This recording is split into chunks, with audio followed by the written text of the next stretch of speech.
Hello students, welcome to carbon classes. I am Neelam और आज मैं आप लोगों के लिए लेकर आई हूँ फिर से फंगी टॉपिक का the next topic that is reproduction in fungi किस तरह से होता है। ओके हम लोग अब अपने लास्ट लेक्चर में कर चुके थे अबाउट फंगी के बारे में। फंगी का बेसिक फीचर्स हम लोगों ने कर लिया था, काफ़ी इंपॉर्टेंट टॉपिक्स हम लोगों ने कर लिया था फंगस के बारे में। फंगस की स्टडी को हम लोग माइकोलॉजी कहते हैं और साथ ही साथ हमने और क्या किया था, माइकोराइजा किया था, हमने लीचेन किया था, हमने बहुत कुछ हम लोगों ने अपने लास्ट वीडियो में कंप्लीट कर लिया था। एक्चुअली में हम लोगों ने बेसिक्स ऑफ फंगस कंप्लीट कर लिया था। ओके तो आज हम लोग इसके आगे चलते हैं, थोड़ा इंपॉर्टेंट टॉपिक्स और आगे क्या करते हैं हम लोग इसका द रिप्रोडक्शन। फंगस में रिप्रोडक्शन आखिर होता कैसे है, ठीक है। आप लोगों के दिमाग में भी क्वेश्चन आ रहा होगा, राइज हो रहा होगा कि किस तरह से होता होगा रिप्रोडक्शन। तो इसका आंसर है सिंपल एंड सिंपल कि फंगस में जो रिप्रोडक्शन होता है वो एक तरह से एसेक्सुअल भी होता है। और आप लोगों के दिमाग में क्या आया आंसर, सेक्सुअल होता है या नहीं होता है? होता है, फंगस में भी होता है सेक्सुअल रिप्रोडक्शन, ठीक है। तो हम लोग आज का टॉपिक जो हमारा है वो एक्चुअली में रिप्रोडक्शन से ही रिलेटेड टॉपिक है बस, ठीक है।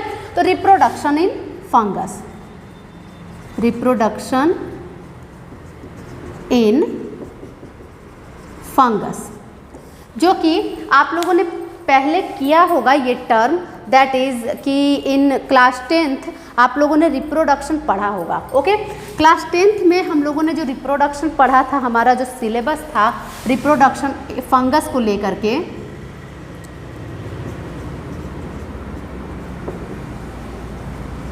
वो क्या था? वो एक्चुअली में रिप्रोडक्शन, अगर फंगस के बारे में आप लोगों से पूछा जाए तो आप लोग आंसर दीजिएगा सिंपल एंड सिंपल उसके बारे में, दैट इज़ ईस्ट में बडिंग होता है। Okay that is asexual reproduction. इसके अलावा आप लोगों ने अगर किया होगा तो spore formation in Mucor, that is Rhizopus. आप लोगों ने ये दो टर्म्स पढ़े होंगे। ओके दो ऐसे फंगस जिनमें रिप्रोडक्शन एसेक्सुअली होता है वो हम लोगों ने अपने क्लास 10th के टॉपिक में कवर किया है।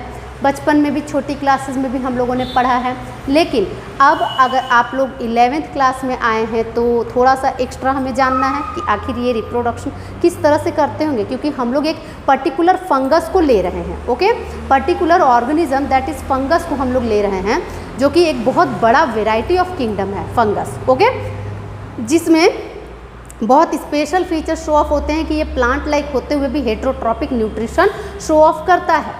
ओके तो इसका जो रिप्रोडक्शन है वो एक्चुअली में हम लोग बोलें तो सिंपली अगर बोला जाए तो ये एसेक्सुअली रिप्रोड्यूस करता है और साथ ही साथ ये सेक्सुअली भी रिप्रोड्यूस करता है। ओके तो हम लोग जो टर्म्स यूज़ करेंगे वो एसेक्सुअल यूज़ करेंगे and also in the same case हम लोग सेक्सुअल भी यूज़ करेंगे। ओके तो एसेक्सुअल के लिए हम लोग क्या टर्म्स यूज़ करेंगे? एसेक्सुअल में एक्चुअली में हम लोग बहुत से टर्म्स को इंक्लूड करते हैं, दैट इज़ वेजिटेटिव रिप्रोडक्शन को भी हम लोग यूज़ करते हैं। वेजिटेटिव मीन्स फ्रेगमेंटेशन के थ्रू ये रिप्रोड्यूस करते हैं, बडिंग के थ्रू ये रिप्रोड्यूस करते हैं। ओके और साथ ही साथ जो हम लोगों ने पहले पढ़ा था स्पोर फॉर्मेशन, वो तो टर्म्स हमारा रहेगा ही ना, काफ़ी इंपॉर्टेंट टॉपिक है ये स्पोर फॉर्मेशन। ओके तो स्पोर फॉर्मेशन वाला टॉपिक हम लोग एक्चुअल में एसेक्सुअल रिप्रोडक्शन में इंक्लूड करते हैं और बाकी टर्म्स तो फ्रेगमेंटेशन एंड बडिंग ये तो है ही, फ्रेगमेंटेशन एंड बडिंग ये तो है ही। एग्जाम्पल के तौर पे आप लोग जानते हैं बडिंग होता है ईस्ट में। ओके बडिंग होता है इन ईस्ट और फ्रेगमेंटेशन के लिए ऐसे ही किसी भी माइसीलियम का अगर डिटैचमेंट होता है तो वो डिफरेंट मतलब माइसीलियम से अगर हाइफा डिटैच होकर के नया ऑर्गेनिज्म बना लेता है तो समझिए कि वो इस फ्रेगमेंटेशन ही कहलाया टर्म। ओके जो हम लोगों ने पहले अपने लास्ट वीडियो में कंप्लीट किया था ये टॉपिक कि माइसीलियम का हाइफा डिटैच होकर भी नया ऑर्गेनिज्म बनाता है। ओके तो वो तो हो गया हमारा फ्रेगमेंटेशन, वो लगभग बहुत से फंगस में हो सकता है। इसके बाद हम लोग एसेक्सुअल में और क्या जानेंगे? एसेक्सुअल रिप्रोडक्शन होता है by spore formation. Okay spore formation भी हमारा एक तरह से, इसमें हमारा दो टर्म्स इंक्लूडेड है एसेक्सुअल में। ओके एक होता है स्पोर फॉर्मेशन और एक होता है conidia formation. Okay spore formation and एक होता है कॉनिडिया फॉर्मेशन। वो क्या टर्म्स है वो देखिए।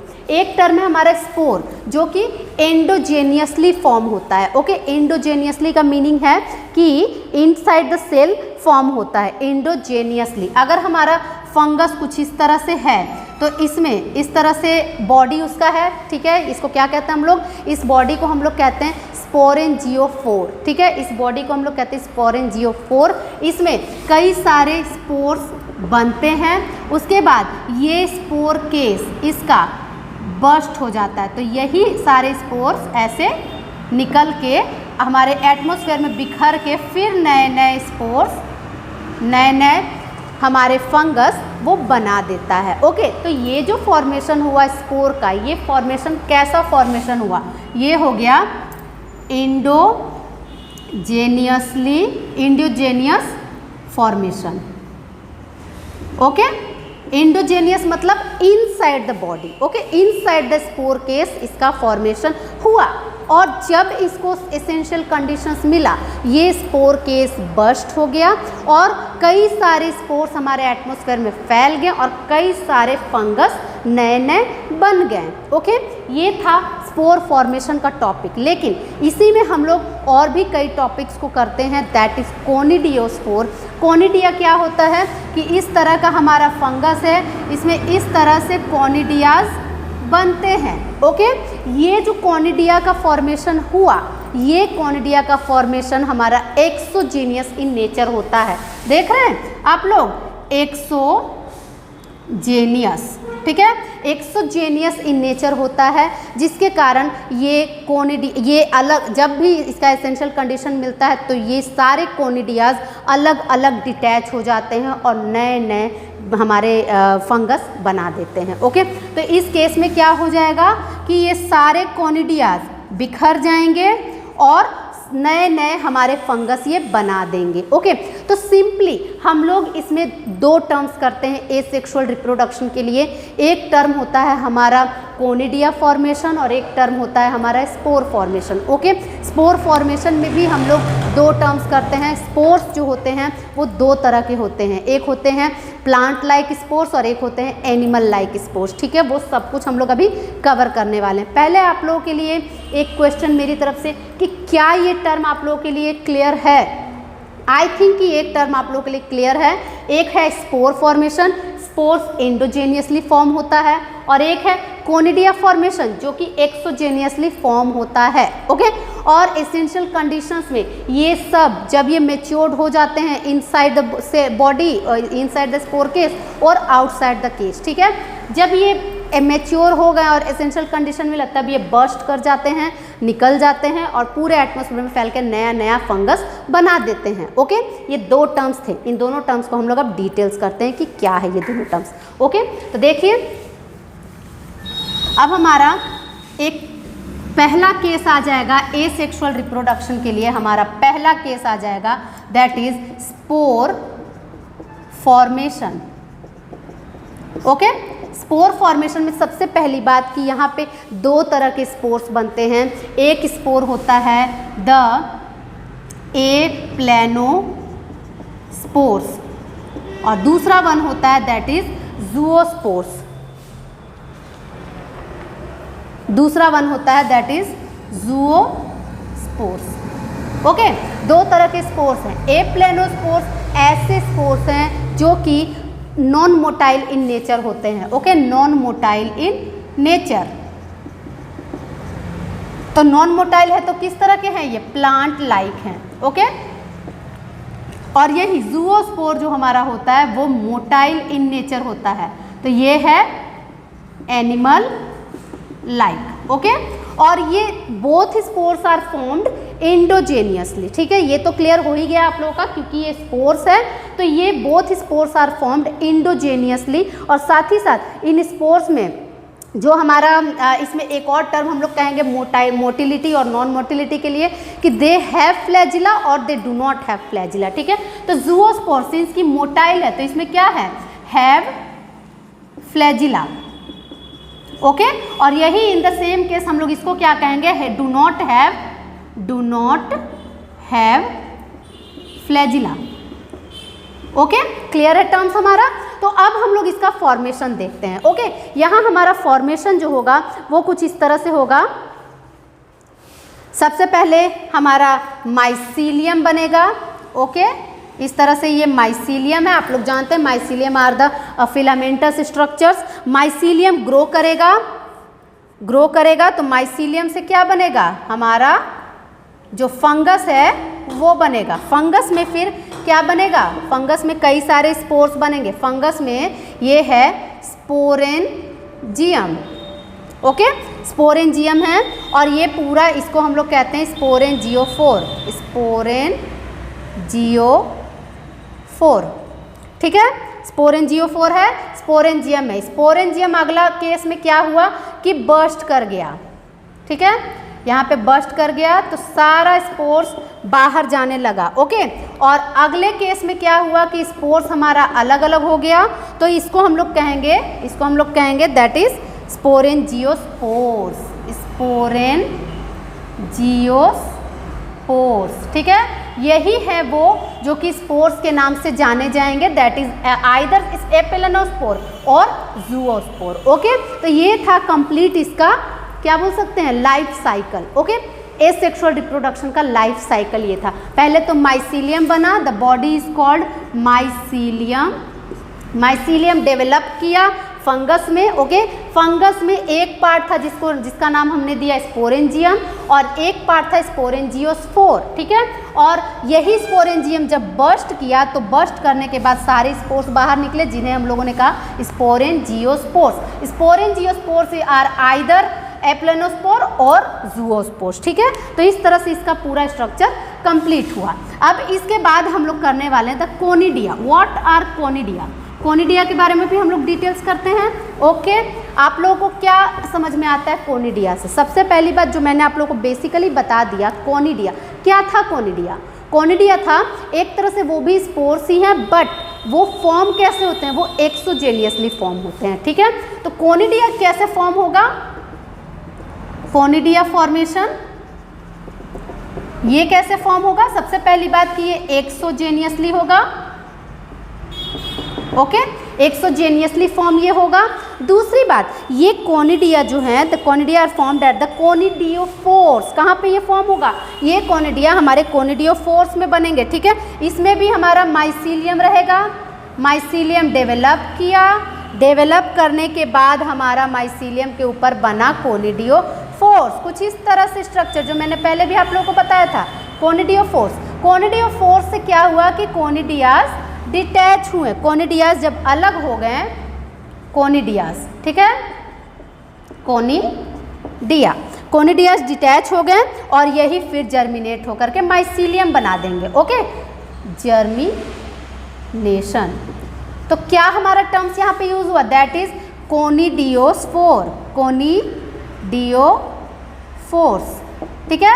कोनिडियोफोर्स हैं। कोनिडियोफोर्स में कोनिडियाज अरेंज थे, टाइम आने पर कोनिडियाज डिटैच हो गए, कोनिडियाज जर्मिनेशन किए, फिर माइसीलियम बन गया हमारा, ओके। आपको सीधा सीधी दिखाई दे रहा कि कोनिडियाज बाहर है, एक्सोजेनियसली फॉर्म हुए, इसलिए इसको हम लोगों ने कहा एक्सोजेनियस, ओके। तो इस तरह से कोनिडिया फॉर्मेशन होता है फंगस में और इस तरह से इसका भी जर्मिनेशन कंप्लीट होता है प्रोसेस। अब देखिए, अब हम लोग द नेक्स्ट वन टॉपिक करेंगे, sexual reproduction in fungus. Sexual reproduction में क्या होगा? देखिए, सेक्सुअल रिप्रोडक्शन में इसमें आप लोग को काफ़ी ज़रा डाउट्स होगा कि आखिर सेक्सुअल रिप्रोडक्शन इसमें होता कैसे है, कैसे होता है सेक्सुअल रिप्रोडक्शन। सेक्सुअल रिप्रोडक्शन के लिए इन्हें भी गैमेट्स की ज़रूरत होती है, ओके। ये एक तरह से अगर हम लोग बोलें कि fungus are diplontic type of organisms, तो क्या ये गलत होगा? यस, ये गलत नहीं होगा। क्यों? क्योंकि बहुत से फंगस ऐसे होते हैं जो डिप्लॉन्टिक होते हैं, बहुत से फंगस ऐसे होते हैं जो हेप्लॉन्टिक होते हैं, ओके। तो ज़्यादातर केसेस में फंगस का जो बॉडी होता है वो डिप्लॉन्टिक होता है, ओके, कई सारे केसेस में। क्यों? क्योंकि इसमें स्पोरोफाइटिक जनरेशन ज़्यादा होता है, ओके। ये सब टॉपिक्स भी आप लोगों का क्लियर हो जाएगा, आगे मैं अपने बाकी के वीडियोज़ में भी ये सारा टॉपिक्स क्लियर करने वाली हूँ। लेकिन फिलहाल के लिए अभी हम लोग क्या जानेंगे कि फंगस में भी सेक्सुअल रिप्रोडक्शन होता है, ओके। तो होता है तो इसे भी तो गैमेट्स की ज़रूरत है।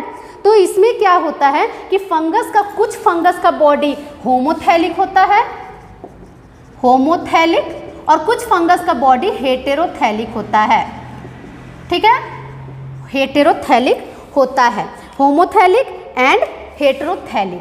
तो क्या होता है इसका मतलब, होमो मीन्स आप लोग जानते हैं होमो मतलब सेम कैरेक्टर्स का थैलस। ओके, इसको क्या है, इसको जरूरत है किसी दूसरे थैलस की, रिप्रोडक्शन के लिए इसे दूसरे थैलस की ज़रूरत है। क्यों? क्योंकि इसमें दोनों ऑर्गन्स, दोनों जो गैमिट्स होते हैं वो फॉर्म नहीं हो सकते हैं। ओके, और यही हेटेरोथैलिक का मीनिंग, इसमें एक ही थैलस में दोनों गैमिट्स फॉर्म होते हैं। होमोथैलिक देखती हूँ, होमोथैलिक है, हाँ क्या है कि होमोथैलिक में एक ही थैलस में दोनों गैमेट्स फॉर्म हो सकते हैं। ओके, सेम, होमो का मीन्स क्या होता है, सेम। ओके, सेम थैलस में both the characters are present. तो क्या होगा कि इसे किसी दूसरे थैलस की जरूरत नहीं है रिप्रोडक्शन के लिए। ओके, तो ये क्या कर सकता है, it can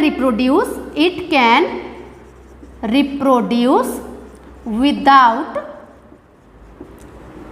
any other thallus. ठीक है, विदाउट एनी अदर थैलस, ये अपने आप में रिप्रोड्यूस कर सकता है क्योंकि इसके पास बोथ कैरेक्टर्स मौजूद है, बोथ गैमेट्स मौजूद है। इसके साथ साथ हम लोग अगर हेटेरोथैलिक का एग्जांपल लें तो हेटेरोथैलिक में क्या है कि ऐसा थैलस जिसमें कोई एक ही पार्ट मौजूद है। ओके, कोई एक ही गैमेट मौजूद है, जिसके कारण प्रॉब्लम क्या होगा कि इसे ज़रूरत है, it can reproduce only at the presence of another thallus।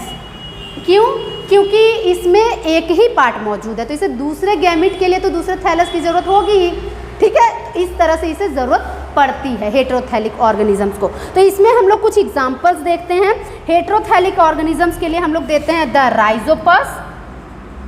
Rhizopus. Okay, Rhizopus है। नेक्स्टली जनरली फंगी जो होते हैं, मैक्सिमम फंगी, म्यूकर होता है।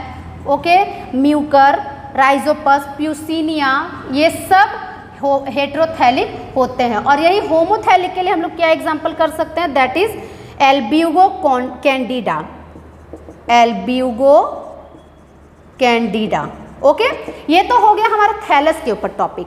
लेकिन अब हम लोग चलते हैं द रिप्रोडक्शन पे। रिप्रोडक्शन क्या होगा वो देखते हैं।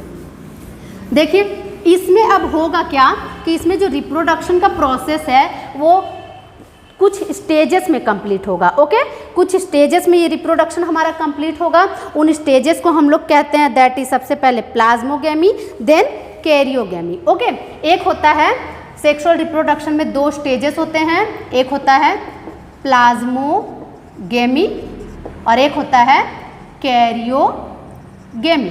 Okay, plasmogamy and karyogamy. Plasmogamy में क्या होता है, इसको हम लोग एक स्ट्रक्चर के थ्रू आप लोग को आसानी से समझा सकते हैं। देखिए, यहाँ पे होगा क्या कि दो गैमेट्स एक दूसरे के क्लोज आए। ओके, क्लोज आने के बाद इनमें हुआ क्या, दैट इज प्लाज्मोगेमी। प्लाज्मोगेमी का मतलब होता है प्लाज्मा का मिक्सअप हो जाना। क्या है प्लाज्मोगेमी का मीनिंग, प्लाज्मा का मिक्सअप हो जाना। ठीक है, प्लाज्मा का मिक्सअप हो जाने के बाद हम लोग देखेंगे कि प्लाज्मा तो मिक्स हो गया लेकिन अंदर इसके न्यूक्लियस मिक्स नहीं हुआ है अभी तक। ओके, अंदर इसके न्यूक्लियस मिक्स नहीं हुआ है अब तक। इसका मतलब क्या है कि यहाँ पे एक स्टेज है that is called dikaryotic stage. Okay, यहाँ पे कैरियोकाइनेसिस अभी नहीं हुआ है। ठीक है, कैरियोगेमी अभी तक नहीं हुआ है, मतलब न्यूक्लियस आपस में मिक्स नहीं हुआ है। ठीक है, तो इस स्टेज को हम लोग कहते हैं that is called dikaryotic stage. Okay, इसके बाद क्या होगा, सिंस कि इसमें दो न्यूक्लियस मौजूद है, इसे हम लोगों ने डाइकैरियोटिक स्टेज कहा। इसके बाद अगला स्टेज हो जाएगा दैट इज न्यूक्लियस फ्यूज हो जाएगा। ओके, न्यूक्लियस फ्यूज हो जाएगा तो 2n बना दिया है। ओके, ये जो प्रोसेस है इस प्रोसेस को हमने कहा कैरियोगेमी। ओके, इस प्रोसेस को हमने कहा कैरियोगेमी। और यहाँ पे जो न्यूक्लियस दोनों फ्यूज हो चुका है, यानी कि यहाँ पे हमारा जाइगोट फॉर्म हो चुका है। ठीक है, जाइगोट फॉर्म हो चुका है। इस जाइगोट को हम लोग कहेंगे, क्योंकि इसमें n 2n में कन्वर्ट हो गया है, इसे हम लोग कहेंगे सिंकैरियन। सिंकैरियन ये अकॉर्डिंग टू न्यूक्लियस नामकरण इसमें किया गया फंगस के केस में। ओके, न्यूक्लियस अगर 2 है तो डाइकैरियोटिक स्टेज, और अगर न्यूक्लियस 2n बन चुका है तो सिंकैरियन स्टेज कहा जाता है। ओके, सिंकैरियन स्टेज, और नाम तो आपको पता ही है, नाम इसे हम लोग जाइगोट नाम देंगे। ओके, इसका नाम क्या हो गया, इसका नाम है जाइगोट।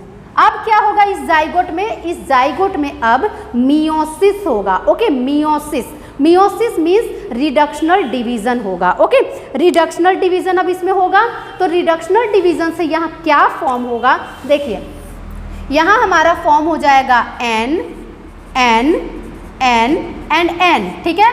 4 सेल्स फॉर्म होंगे जो कि हेप्लॉयड होंगे। ओके, क्यों, क्योंकि यहाँ डिप्लॉयड हमारा जाइगोट बना था।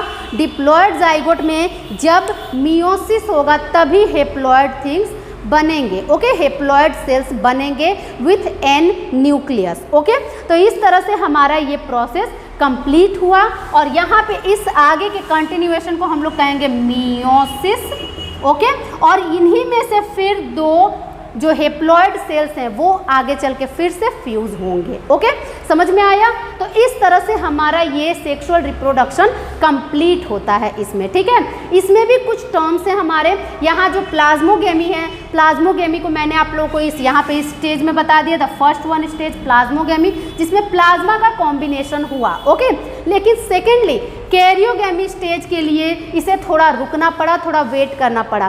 कई सारे फंगस ऐसे होते हैं जिसमें कैरियोगेमी के लिए रुकना नहीं पड़ता है, डायरेक्टली प्लाज्मोगेमी के बाद कैरियोगेमी हो जाता है, ठीक है। तो इसका एग्जांपल हमारे एनसीईआरटी ने दिया है, that is in phycomycetes the fusion of 2 haploid cells immediately result the diploid cells. Karyogamy किसमें पहले हो जाता है, इन फाइकोमाइसिटिस, ठीक है।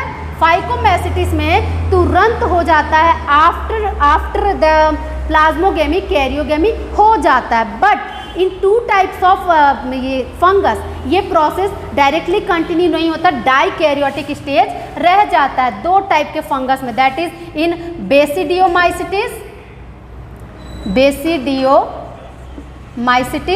And also in ascomycetes. Okay, ascomycetes. तो इस तरह से हम लोगों ने जाना कि ये जो पूरा प्रोसेस है, ये पूरा प्रोसेस कैसे कंप्लीट होता है, सेक्सुअल रिप्रोडक्शन। 2n सेल्स आपस में फ्यूज होते हैं, जिस प्रोसेस को हम लोग प्लाज्मोगेमी कहते हैं। प्लाज्मोगेमी में ओनली प्लाज्मा का फ्यूजन होता है। नेक्स्ट स्टेप में कुछ फंगस ऐसे होते हैं जिनमें डायरेक्टली प्लाज्मोगेमी के बाद हमारा कैरियोगेमी हो जाता है, जैसे कि फाइकोमाइसिटिस में। और यही या कई केसेस ऐसे होते हैं फंगस के जिसमें डायरेक्टली ना होके कुछ समय के लिए डाइकैरियोटिक स्टेज रह जाता है, मतलब N 2 भागों में बटा रह जाता है, that is in basidiomycetes and ascomycetes. Okay, फिर जब दोनों N फ्यूज हो जाते हैं तो उस स्टेज को हम लोग कहते हैं द सिंकैरियन स्टेज, और उस प्रोसेस को हम लोग कहते हैं karyogamy. Okay, karyogamy is the process and synkaryon is the stage. Okay, nextly zygote form हुआ विथ 2n यानी डिप्लॉयड सेल, और डिप्लॉयड सेल में फिर मियोसिस होकर के 4 हेप्लॉयड सेल्स बनेंगे। इन्हीं में से 2 फिर से फ्यूजन के लिए तैयार हो जाएंगे। ओके, इस तरह से ये साइकिल चलता रहता है in the case of fungus. Okay, fungus के केस में सेक्सुअल रिप्रोडक्शन इसी तरह से होता है। नेक्स्टली फंगस के केस में एक और टाइप का सेक्सुअल रिप्रोडक्शन होता है जिसे हम लोग कहते हैं सोमेटोगेमी। सोमेटोगेमी के लिए क्या है कि इसे किसी मतलब सेक्स ऑर्गन्स की ज़रूरत नहीं है, इसमें 2 mycelium close to each other आ जाते हैं और रिप्रोडक्शन करते हैं। ओके, तो इस तरह से हम लोगों ने जाना कि सेक्सुअल रिप्रोडक्शन में एक सोमेटोगेमी भी आता है टर्म, सोमेटोगेमी। इसमें किसी गैमेट की ज़रूरत नहीं होती है, लेकिन बट 2 माइसीलियम्स की ज़रूरत होती है जो क्लोज टू ईच अदर आकर के फ्यूजन करते हैं। ओके, तो इस तरह से हमारा ये फंगस का रिप्रोडक्शन टॉपिक आज ख़त्म हुआ। अगर आपको वीडियो पसंद आए तो लाइक शेयर ज़रूर कीजिएगा और आगे के वीडियोज़ के लिए वेट कीजिए। Okay, thank you.